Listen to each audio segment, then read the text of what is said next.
15. The footsteps die out forever.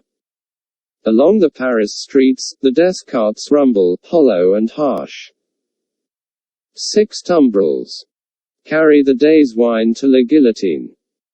All the devouring and insatiate monsters. Imagined since imagination could record itself, are fused in the one realization. Guillotine. And yet there is not in France, with its rich variety of soil and climate, a blade, a leaf, a root, a sprig, a peppercorn, which will grow to maturity under conditions more certain than those that have produced this horror. Crush humanity out of shape once more, under similar hammers, and it will twist itself into the same tortured forms. Sow the same seed of rapacious license and oppression over again, and it will surely yield the same fruit according to its kind. 6 tumbrils roll along the streets. Change these back again to what they were, thou powerful enchanter, time, and they shall be seen to be the carriages of absolute monarchs, the equipages of feudal nobles, the toilettes of flaring Jezebels, the churches that are not my father's house but dens of thieves, the huts of millions of starving peasants. No, the great magician who majestically works out the appointed order of the Creator, never reverses his transformations. If thou be changed into this shape by the will of God, say the seers to the enchanted, in the wise Arabian stories, then remain so.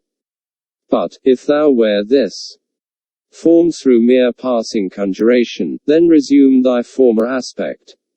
Changeless and hopeless, the tumbrils roll along. As the somber wheels of the 6 carts go round, they seem to plough up a long, crooked furrow among the populace in the streets. Ridges of faces are thrown to this side and to that, and the ploughs go steadily onward. So used are the regular inhabitants of the houses to the spectacle, that in many windows there are no people, and in some the occupation of the hands is not so much as suspended, while the eyes survey the faces in the tumbrils. Here and there, the inmate has visitors to see the sight, then he points his finger, with something of the complacency of a curator or authorized exponent, to this cart and to this, and seems to tell who sat here yesterday, and who there the day before. Of the riders in the tumbrils, some observe these things, and all things on their last roadside, with an impassive stare, others, with a lingering interest in the ways of life and men. Some, seated with drooping heads, are sunk in silent despair. Again, there are some so heedful of their looks that they cast upon the multitude such glances as they have seen in theaters, and in pictures. Several close their eyes, and think, or try to get their straying thoughts together. Only one, and he, a miserable creature, of a crazed aspect, is so shattered and made drunk by horror, that he sings, and tries to dance. Not one of the whole number appeals by look or gesture, to the pity of the people. There is a guard of sundry horsemen riding abreast of the tumbrils, and faces are often turned up to some of them, and they are asked some question. It would seem to be always the same question, for it is always followed by a press of people towards the 3rd cart. The horsemen abreast of that cart frequently point out one man in it with their swords. The leading curiosity is to know which is he. He stands at the back of the tumbril with his head bent down, to converse with a mere girl who sits on the side of the cart, and holds his hand. He has no curiosity or care for the scene about him, and always speaks to the girl. Here and there in the long street of St. Honari, cries are raised against him. If they move him at all, it is only to a quiet smile, as he shakes his hair a little more loosely about his face. He cannot easily touch his face, his arms being bound. On the steps of a church, awaiting the coming up of the tumbrils, stands the spy and prison sheep. He looks into the first of them, not there. He looks into the second, not there. He already asks himself, has he sacrificed me? When his face clears, as he looks into the third. Which is Evremond? Says a man behind him. That. At the back there. With his hand in the girl's. Yes. The man cries, down, Evremond. To the guillotine all aristocrats. Down. Evremond. Hush, hush. The spy entreats him, timidly. And why not, citizen? He is going to pay the forfeit, it will be paid in 5 minutes more. Let him be at peace. But the man continuing to exclaim, down, Evremond. The face of Evremond is for a moment turned towards him. Evremond then sees the spy, and looks attentively at him, and goes his way. The clocks are on the stroke of 3, and the furrow ploughed among the populace is turning round, to come on into the place of execution, and end. The ridges thrown to this side and to that, now crumble in and close behind the last plough as it passes on, for all are following to the guillotine. In front of it, seated in chairs, as in a garden of public diversion, are a number of women, busily knitting. On one of the foremost chairs, stands the Vengeance, looking about for her friend, Therese.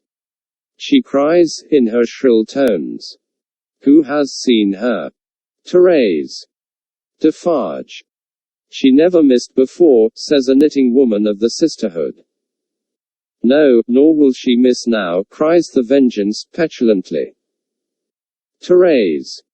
Louder, the woman recommends. Louder, Vengeance, much louder, and still she will scarcely hear thee. Louder yet, Vengeance, with a little oath or sir added, and yet it will hardly bring her. Send other women up and down to seek her, lingering somewhere, and yet, although the messengers have done dread deeds, it is questionable whether of their own wills they will go far enough to find her. Bad fortune, cries the Vengeance, stamping her foot in the chair, and here are the tumbrils. And Evremond will be dispatched in a wink, and she not here. See her knitting in my hand, and her empty chair ready for her. I cry with vexation and disappointment. As the Vengeance descends from her elevation to do it, the tumbrils begin to discharge their loads. The ministers of Saint Guillotine are robed and ready. Crash. A head is held up, and the knitting women who scarcely lifted their eyes to look at it a moment ago when it could think and speak, count 1. The second tumbril empties and moves on, the third comes up. Crash. And the knitting women, never faltering or pausing in their work, count 2. The supposed Evremond descends, and the seamstress is lifted out next after him. He has not relinquished her patient hand in getting out, but still holds it as he promised. He gently places her with her back to the crashing engine that constantly whirs up and falls, and she looks into his face and thanks him. But for you, dear stranger, I should not be so composed, for I am naturally a poor little thing, faint of heart, nor should I have been able to raise my thoughts to him who was put to death, that we might have hope and comfort here today. I think you were sent to me by heaven. Or you to me, says Sidney Carton. Keep your eyes upon me, dear child. And mind no other object. I mind nothing while I hold your hand. I shall mind nothing when I let it go. If they are rapid, they will be rapid. Fear not. The two stand in the fast thinning throng of victims, but they speak as if they were alone. Eye to eye, voice to voice, hand to hand, heart to heart, these two children of the universal mother, else so wide apart and differing, have come together on the dark highway, to repair home together, and to rest in her bosom. Brave and generous friend, will you let me ask you one last question? I am very ignorant, and it troubles me, just a little. Tell me what it is. I have a cousin, an only relative and an orphan, like myself, whom I love very dearly. She is 5 years younger than I, and she lives in a farmer's house in the South Country. Poverty parted us, and she knows nothing of my fate, for I cannot write, and if I could, how should I tell her? It is better as it is. Yes, yes, better as it is. What I have been thinking as we came along, and what I am still thinking now, as I look into your kind, strong face which gives me so much support, is this: if the Republic really does good to the poor, and they come to be less hungry, and in all ways to suffer less, she may live a long time, she may even live to be old. What then, my gentle sister? Do you think, the uncomplaining eyes in which there is so much endurance fill with tears, and the lips part a little more and tremble, that it will seem long to me, while I wait for her in the better land where I trust both you and I will be mercifully sheltered? It cannot be, my child, there is no time there, and no trouble there. You comfort me so much. I am so ignorant. Am I to kiss you now?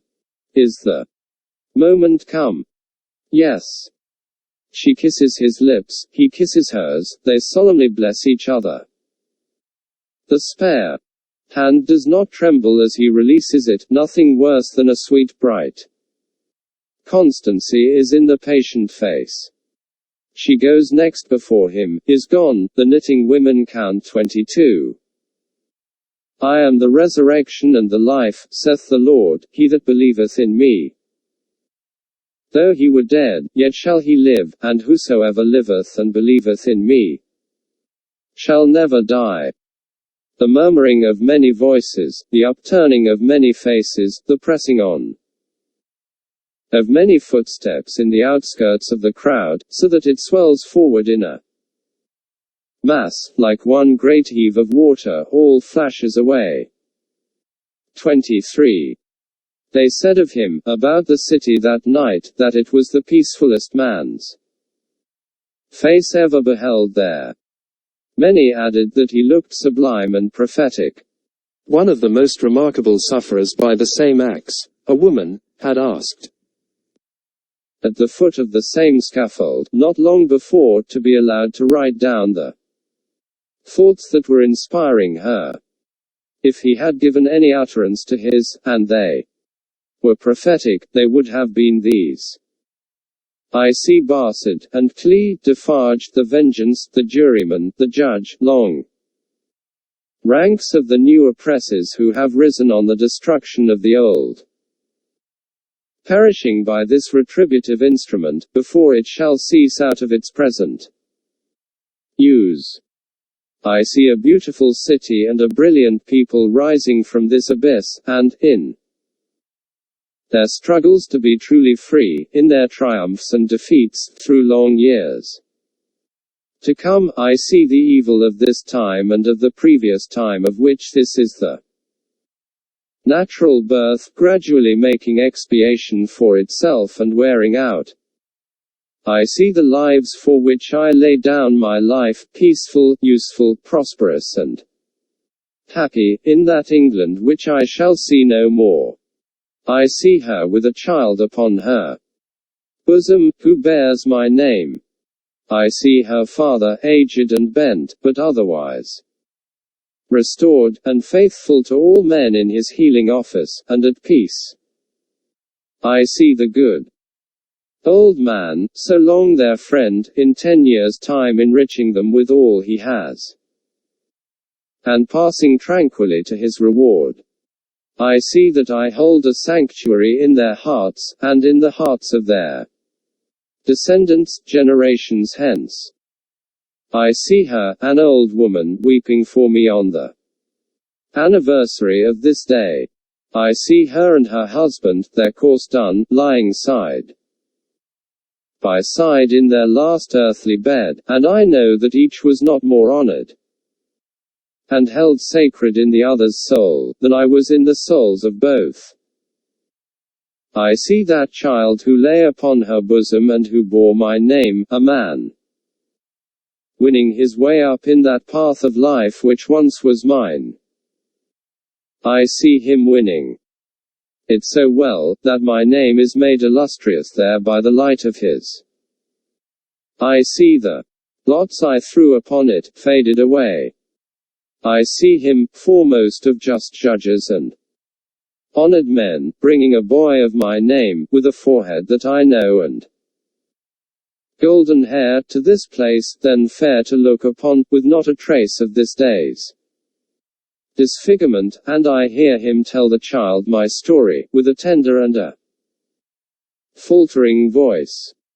It is a far, far better thing that I do, than I have ever done, it is a far, far better rest that I go to than I have ever known.